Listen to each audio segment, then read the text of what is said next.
آزمائش کا کیا مطلب ہے؟ آزمائش کیا ہوتی ہے؟ آزمائش اکثر آزمائش کی کہانی مشکل وقت، کوئی بھی بات مشکل وقت جیسے بتایا، اور کوئی بیماری کوئی چیز، حالات. جو آزمائش ہے وہ ایسی خواہش کا کرنا جو کسی بھی خاص چیز کے حصول کے لیے غلط یا احمقانہ ہو. ایسی خواہش جو احمقانہ یا غلط ہو، اس کی خواہش جو ہے، خواہش کرنی کسی بھی چیز کے حاصل کرنے کے لیے اور اس کے لیے غلط میتھڈ استعمال کرنا. اور ایک بڑی خاص دعا ہے، دعائے ربانی ہم کرتے ہیں، اور اس دعا میں ہم کیا کہتے ہیں؟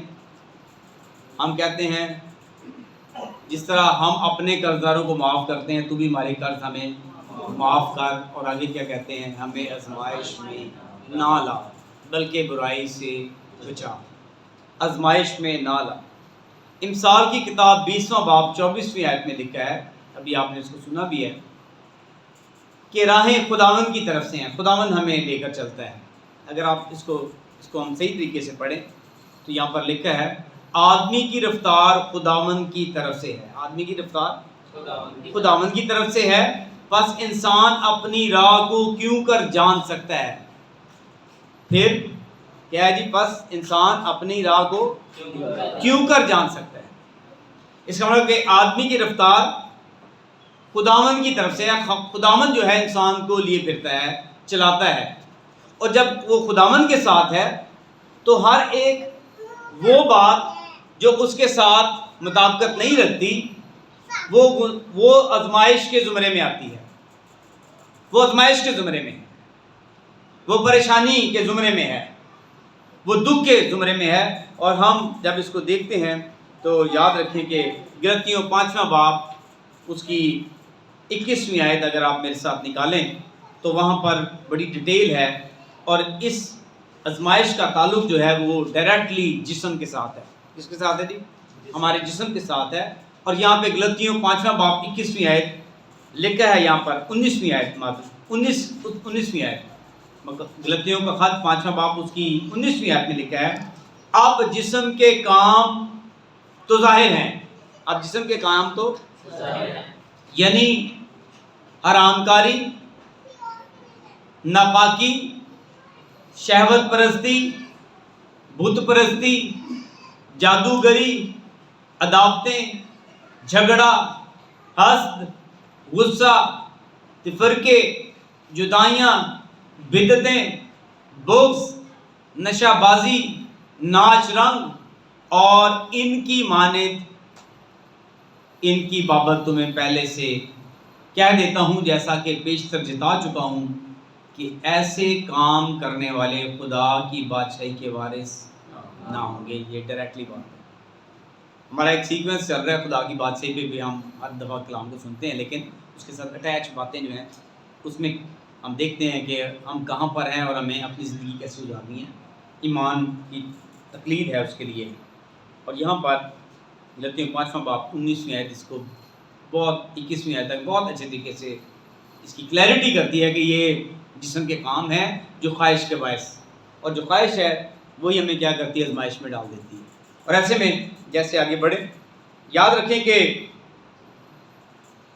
آزمائش یہ سارے کام نہ بھی کریں تو آ سکتی ہے. اس لیے اس دعا میں لکھا ہے ہمیں آزمائش میں نہ لا. یعنی اس کا مطلب کہ آزمائش کا آنا جو ہے وہ لکھا ہوا ہے، دکھوں کا آنا ضرور ہے، آزمائشوں کا آنا بھی ضرور ہے، یسوع مسیح کے ساتھ بھی ہے. اور یاد رکھیں کہ جب ہم روحانی اس کو معنوں میں دیکھتے ہیں ایسی آزمائشیں، تو یاد رکھیں کہ یہ واحد آزمائشی وسیلہ ہے. میں بہت دفعہ آپ کو یہ بتا چکا ہوں پہلے بھی کہ ایک ہی مسئلہ ہے، ایک طرف ٹیمپٹیشن ہے اور دوسری طرف ٹیسٹنگ ہے. مسئلہ ایک ہے، ابلیس ٹیمپٹیشن میں ڈالتا ہے اور خدا آپ کا امتحان ٹیسٹنگ کرتا ہے، ٹیسٹ لے رہا ہے. آپ جب گرتے ہیں یا انسان گرتا ہے تو پھر کیا ہے؟ پھر یا تو وہ ٹیمپٹیشن گرتا ہے تو ٹیمپٹیشن کا شکار ہو گیا، آزمائش میں گر گیا اور امتحان میں فیل ہو گیا۔ اگر اس نے آزمائش پر غلبہ پا لیا تو وہ آزمائش میں سے بھی نکل گیا اور امتحان میں پاس ہو گیا۔ لیکن یاد رکھیں کہ یہ آزمائش ایک ایسی روحانی معنوں میں، یہ انسان یا روحانی طور پر ایماندار کی جب ہم بات کرتے ہیں تو روحانی یا ایماندار کی حیثیت یاد دلانے کا یہ موقع ہوتا ہے، اس کو اس کی حیثیت یاد دلائی جاتی ہے۔ یہ آزمائش ہے جو اس کی حیثیت کو یاد دلاتا ہے، اور کتاب مقدس میں ہمیں خداوند یسوع مسیح نظر آتے ہیں، ان کی حیثیت یاد دلائی گئی، موقع تھا۔ 3 جو ہے وہ آپ کو آزمائشیں نظر آتی ہیں۔ پہلی آزمائش، ویسے کون سی آزمائشیں ہیں جی؟ جسمانی طور پر ہم کیا کہتے ہیں جی؟ جسم کی خواہش، آنکھوں کی خواہش، زندگی کی شیخی، اور یہ تینوں خداوند یسوع مسیح کے ساتھ ہیں۔ کیا ہوا؟ کیا موقع ملا کہ اپنی حیثیت کو جان سکیں، دیکھ سکیں، اور یہ ایماندار کی حیثیت یاد دلانے کا ایک موقع ہے۔ یسوع مسیح نے اس کا اظہار کیا اور کیا کہا جی ابلیس نے؟ تو اگر ان پتھروں کو کہے تو یہ تیرے لیے روٹی بن جائیں۔ اس کا مطلب کہ پتھر روٹی بن سکتے تھے۔ کیا ہمارا ایمان ہے کہ یسوع مسیح اگر کہتے تو وہ روٹی بن جاتی؟ بن جاتی۔ اور یسوع مسیح کا کیا جواب ہے؟ انسان صرف روٹی سے بلکہ ہر ایک اس بات سے جو خدا کے منہ سے نکلتی ہے۔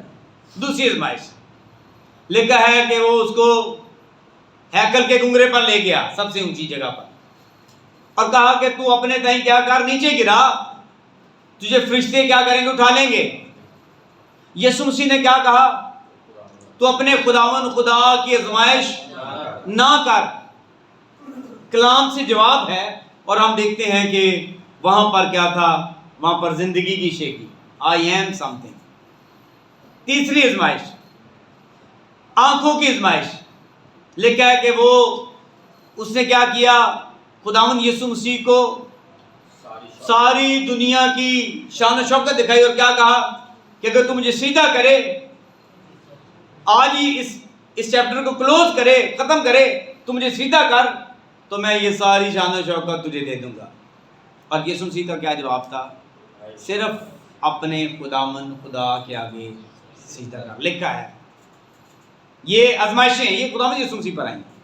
اور یاد رکھیں کہ یہ جو حصہ ہے، آگے جیسے ہم بڑھیں جیسا ہوتا ہے، تو یاد رکھیں جو مشکلات ہیں وہ بھی آزمائش کے ساتھ ہی ہیں۔ آزمائش مشکلات بھی ساتھ ہی لاتی ہے، اور ان مشکلات میں دعا کی قبولیت کے دروازے کھل جاتے ہیں۔ آپ کی دعا بڑی جلدی سے قبول ہوتی ہے اور قبولیت کا امکان بڑھ جاتا ہے۔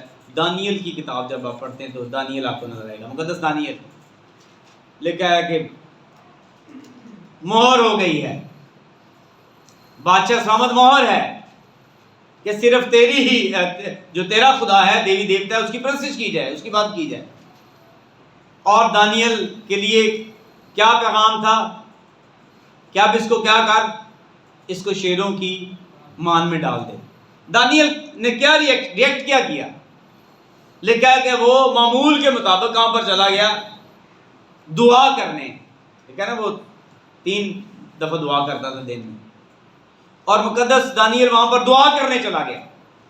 اس کا مطلب کہ وہاں پر اس کی دعا قبول ہوئی۔ لکھا ہے کہ فرشتوں نے کیا کیا؟ شیروں کے منہ بند کر دیے، اس کو کچھ نہ ہوا۔ اور یاد رکھیں کہ خدا کے قریب ہونے کا موقع بھی بڑھ جاتا ہے۔ جب آزمائش آپ پر آئے تو خدا کے قریب ہی، شاید پیسے ختم ہو جائیں، چیزیں ختم ہو جائیں، تو سمجھ لیں کہ خدا آپ کے بہت زیادہ قریب ہے۔ یہ بڑا کم وقت آتا ہے، اور ایسے میں پالوس رسول بیان کرتے ہیں، روم کی قید میں ہو اور اس کو نظر آ رہا ہو کہ بالکل اب موت قریب ہے، شہید ہونے کا وقت ہے، لیکن اس کو شہید کر دیا گیا، روایت ہے۔ اور غلطیوں کے خط میں کیا لکھا ہے؟ غلطیوں کے خط جب آپ پڑھتے ہیں، افسیوں کے خط، فلپیوں کے خط میں خاص طور پر کیا کہتے ہیں کہ اب میرا جی تو چاہتا ہے کہ میں کوچ کر کے مسیح کے پاس چلے جاؤں، خداوند کے پاس چلے جاؤں۔ میرا زندہ رہنا مسیح اور میرا مرنا نفع ہے۔ کیا لیول ہوگا، کیا سوچ ہوگی، کیا ایمان ہوگا۔ اور جیسے ہم آگے بڑھتے ہیں یاد رکھیں کہ آزمائش سے جو بچنے کا طریقہ ایک ہی ہے، اور وہ کیا ہے؟ وہ دعا ہے۔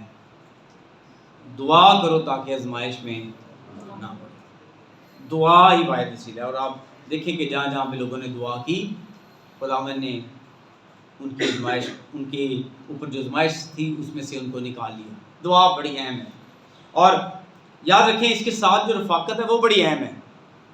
جو رفاقت ہے وہ کیا کرتی ہے کہ آپ اپنے اعتقادات کو بانٹتے ہیں ایک دوسرے کے ساتھ، اور اس لیے عبرانیوں 3 باب 13ویں آیت اگر آپ پڑھیں تو وہاں پر بڑا اچھا یہ حوالہ ہے، وہاں پہ لکھا ہے بلکہ جس روز تک آج کا دن کہا جاتا ہے، بلکہ جس روز تک آج کا دن یعنی یسوع مسیح کے آنے کا دن کہا جاتا ہے، ہر روز آپس میں نصیحت کیا کرو تاکہ تم میں سے کوئی گناہ کے فریب میں آ کر سخت دل نہ ہو جائے، تاکہ تم میں سے کوئی گناہ کے فریب میں آ کر سخت دل نہ ہو جائے۔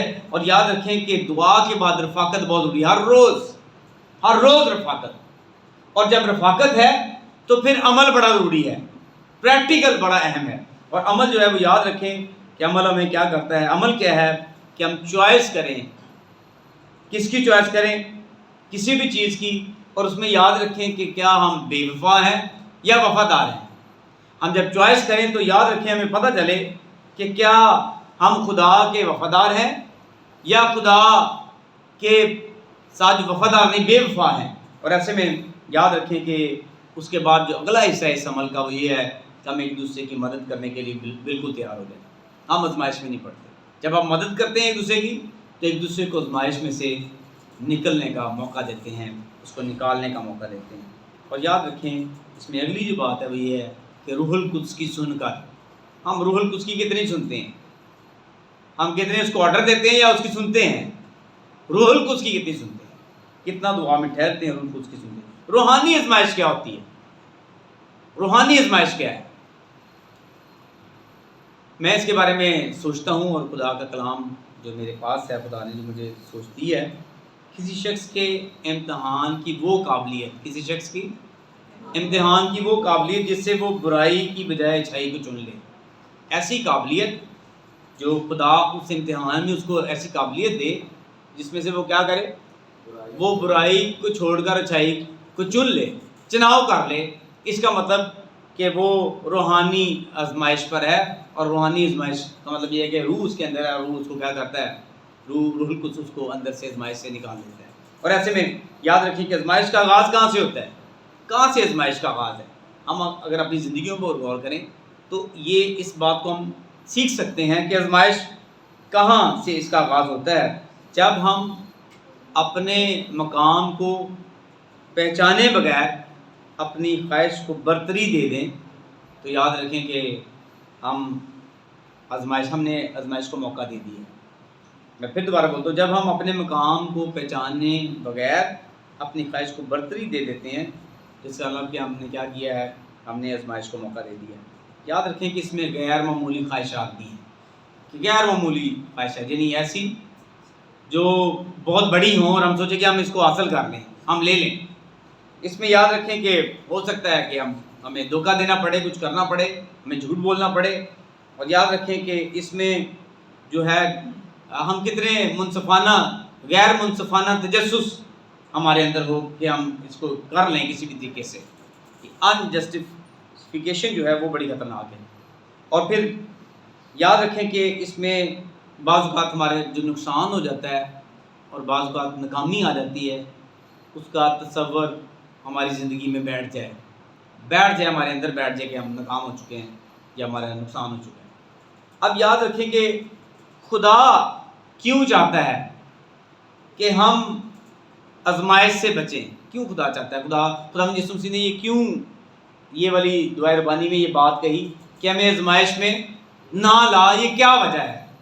اور یاد رکھیں کہ افسیوں 1 باب 4 آیت میں لکھا ہے، چنانچہ اس نے ہم کو بنائے عالم سے پیشتر چن لیا تاکہ ہم اس کے نزدیک محبت میں پاک اور بے عیب ہوں۔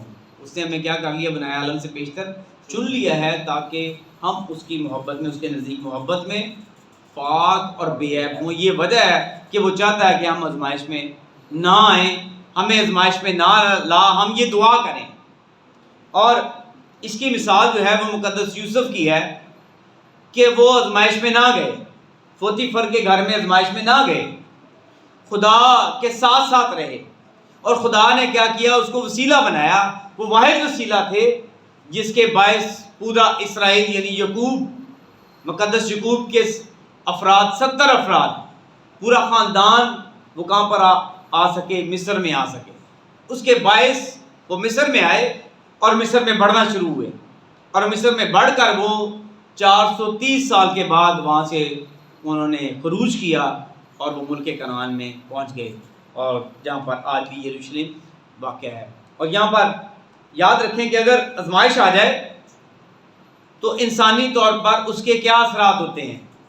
اگر آزمائش آ جائے تو یاد رکھیں کہ ایمانی طور پر اس کے اثرات کیا ہو سکتے ہیں. ایمانی اور جسمانی اثرات بڑے اہم ہیں. پہلا کام کیا ہوتا ہے اگر آزمائش آ جائے کہ روزگار چلا جاتا ہے، روزگار جا سکتا ہے، آزمائش آ جائے پیسے چلے جاتے ہیں. دوسری بات، گھر ختم ہو سکتا ہے، گھر ختم ہو جاتا ہے. تیسری بات یاد رکھیں کہ صحت جا سکتی ہے. چوتھی بات یاد رکھیں رہائش جا سکتی ہے.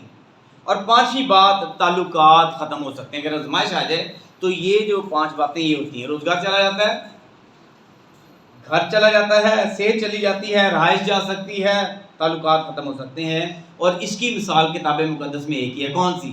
مقدس ایوب. لکھا ہے کہ جب آزمائش آئی تو کیا ہوا، یہ ساری چیزیں چلی گئیں. روزگار جہاں سے پیسے آ رہے تھے، چیزیں چلی گئیں.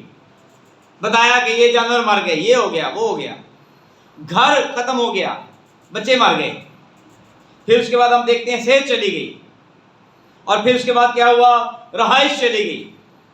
اور پھر ہم دیکھتے ہیں اس کے تعلقات عام لوگوں سے ختم ہونے شروع ہو گئے. اور جو دوست آتے ہیں وہ بھی اس کو کیا کہتے ہیں کہ تو نے کون سا ایسا گناہ کیا ہے. بیوی کہتی ہے کہ تو کیا کر، اس خدا پر لعنت کر، مشکل ہے. اور یہاں پر یاد رکھیں کہ دوسری طرف ہمیں مقدس ابراہیم، مجھے بڑی خوبصورت ان کا کردار نظر آتا ہے. مقدس ایوب نے بھی وہ ساری جنگ کی، وہ انہوں نے صبر کیا، سب کچھ کیا، لیکن مقدس ابراہیم بھی آپ کو ساتھ نظر آئیں گے. مقدس ابراہیم پہلی بات کہاں سے آزمائش شروع ہوتی ہے ابھی، تو اپنے ناطے داروں کو چھوڑ. کیا کر، اپنے ناطے داروں کو چھوڑ. ناطے داروں کو چھوڑنا کتنا مشکل ہے. ناطے دار غلط بھی ہوں تو کتنا مشکل ہے. انسانی طور پر اس زمانے میں لوگ، اور اس وقت بھی ہوگا، چاہے وہ رشتہ دار غلط ہے یا درست ہے، وہ بھائی ہے، بس فنش ہو گیا، پڑا ہے جی میرا، فلانا ہے جی، پھر بھی جی وہ جی فلانا ہے، وہ رشتہ دار ہے. اور یہاں پر کیا لکھا ہے کہ تو اپنے ناطے داروں کو چھوڑ کر میرے پیچھے آ جائے. اور یاد رکھیں کہ ناطے داروں کو چھوڑنا بہت مشکل کام ہے. ہم گناہ کو تو قبول کر لیتے ہیں، ناطے دار کو چھوڑ نہیں سکتے. ہم گناہ کو قبول کر لیتے ہیں، ہم کہتے ہیں ہم ٹھیک ہے. اور یاد رکھیں کہ جب ہم سچ نہیں بولتے، جہاں پر ہم رہ رہے ہیں یہاں پر مسئلہ ہی بہت بڑا ہے. کلیسیائی طور پر بھی، چرچز میں، کلیسیا میں، خدا مدین میں، ملک میں، حکومت میں بہت بڑا مسئلہ ہے کہ ہم سچ نہیں بولتے. بہت مشکل ہے سچ بولنا. سچ بولیں گے تو آپ تنہا رہ جائیں گے، یہ ڈر ہے. ہم تنہا رہ جاتے ہیں، میرا تجربہ ہے زندگی میں، تنہا اکیلا ہو جاتا ہوں، بہت دفعہ اکیلا ہو جاتا ہوں. جب آپ سچ بولیں گے لوگ آپ سے ڈریں گے، آپ سے لگ رہیں گے یار چلو کوئی نہ کچھ نہیں. اور یاد رکھیں کہ یہاں پر ابراہیم کی سچائی ہے کہ وہ ناطے داروں کو چھوڑ کر چل پڑا. اور پھر اگلا جو کام ہے، بیٹی کی پیدائش. کئی سال لگ گئے بیٹے کی پیدائش ہو گئی. پھر ایک نیا سلسلہ شروع ہو گیا. اب کیا کر، اس بیٹے کو قربان کر دے. نہیں، آزمائش شروع ہو گئی، آزمائش پہ آزمائش. وہ بھی تیار ہو گیا، ٹھیک ہے جی. پھر اس کے بعد ایک اور نیا سلسلہ، لوط کا سلسلہ. لوط کہاں پر ہے؟ سدوم اور عمورہ میں ہے، اور خداوند کے پیچھے ہے. خداوند پیغام دینے ہے کہ تیرا بیٹا پیدا ہوگا اور وہ پیغام کیا دے رہا ہے کہ جناب اگر 50 ہوں، 40 ہوں، 30 ہوں، 20 ہوں، 10 ہو، 5 ہو، راست بات تو چھوڑ دے گا. کیا کہا خدا نے؟ ہاں میں فکر مند ہے. ایک اور نئی آزمائش ہے بھتیجے کی بھی کہ یہ وہ بچ جائے، وہ وہاں پر ہے، وہ پریشان ہے، چاچا ادھر ہے، بھتیجا ادھر، وہ پریشان ہے کہ وہ بچ جائے وہاں، انہوں نے کچھ ہو. کتنی آزمائش ہے. ہم کتنی یہاں پر آپ کو نظر آئے گا کہ یہ، اور پھر ہم دیکھتے ہیں کہ ایک لمبا عرصہ 69 70 سے لے کر 176 75 کتنا لمبا عرصہ بنا، کتنا لمبا عرصہ ہے جس میں سلسلے چلتے رہے ہیں، آزمائشوں کے سلسلے، آزمائشوں کے سلسلے ہیں. اور یاد رکھیں کہ ایمان کی پیدائش ہی یہیں سے شروع ہوتی ہے. یہ بڑا مشکل کام ہے. ایمان کی پیدائش مقدس ابراہیم کی یہاں سے شروع ہوئی. ایمان کی ٹریننگ بڑی لمبی تھی، ناطے داروں کو چھوڑنے سے لے کر آؤ اینڈ تک ٹریننگ ہوتی گئی. بس ٹرینڈ کیا خدا نے. اور یاد رکھیں کہ پھر جا کر جب وہ 75 کے ہوئے یا 76 175 76 پھر جا کر مرنے سے پہلے ایمان کامل ہو گیا. کاملیت کے درجے تک پہنچنا بڑا ضروری ہے. دعا بڑی اچھی سکھائی ہے یسوع مسیح نے، سیکوینس اس میں بڑی ترتیب ہے. آج کی روٹی کیا کہ روز کی روٹی آج ہمیں دے. ایمیوسیوس بتایا میں نے آپ کو، نیا حکم دیا آج کیا کر ماننا، یہ روٹی یہ ہے. اس کے ساتھ ہی بتا دیا ہے روٹی تو کھانی، اس کے ساتھ کہہ دی جس طرح ہم اپنے قرضوں کو معاف کرتے ہیں، قرض معاف کر دیے، روٹی لے لی ہے نا، روٹی کھا لی. تو بھی ہمارے قرض کیا کر، معاف کریے. پھر خدا کام کرتا ہے، جب ہم کرتے ہیں پھر خدا کام کرتا ہے. پھر اس کے بعد کیا کر، ہمیں آزمائش میں، پھر آزمائش میں نہ لا بلکہ کیا کر، برائی سے بچا. آزمائش اتنی ہی خطرناک ہے، ہمیں آزمائش میں نہ لا بلکہ کیا کر، برائی سے بچا. آج میرے اور آپ کے لیے چیلنج ہے. ہمارے ساتھ کوئی ایسا کام نہیں ہوا ابھی تک آزمائش والا. آپ دیکھیں ایکسٹریم ہے.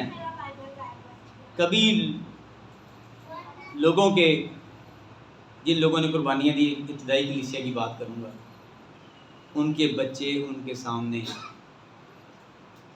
شہید کر دیے گئے. مشکل ہوگا. میں نے اتنے سالوں کی خدمت میں لوگوں کو دیکھا کہ جن کے ماں باپ کے بچے مار جائیں، میں نے خود اپنی آنکھوں سے دیکھا، مشاہدہ کیا ہے کہ وہ خالی ہو جاتے ہیں، ختم ہو جاتے ہیں، بس ویسے ہی سانس ہی لے رہے ہوتے ہیں، چلتے پھرتے ہیں، کام کرتے ہیں، لیکن وہ زندہ نام کے ہوتے ہیں، اصل میں مر جاتے ہیں. ان کے بچے جب ان کے سامنے مر جاتے ہیں اور وہ زندہ رہتے ہیں تو ان کے لیے زندگی بہت مشکل ہو جاتی ہے، بہت مشکل ہو جاتی ہے. ہم سوچ بھی نہیں سکتے، یہ بڑا مشکل ہے. اور یاد رکھیں کہ آج میرے اور آپ کے لیے انتباہ ہے کہ ہم کیسی اپنی زندگی بسر کرتے ہیں. کیا ہم آزمائش کو خود موقع دیتے ہیں یا خداوند کو کہتے ہیں کہ ہمیں آزمائش میں نہ آئے؟ کیا ہم خداوند جو ہے وہ ہماری حفاظت کرے یا ہم خود موقع دیں؟ آج رسین آپ کے ہاتھ میں ہیں. آئیں ہم اپنی آنکھوں کو بند کریں اور اپنے سروں کو جھکائیں اور خداوند سے دعا کریں.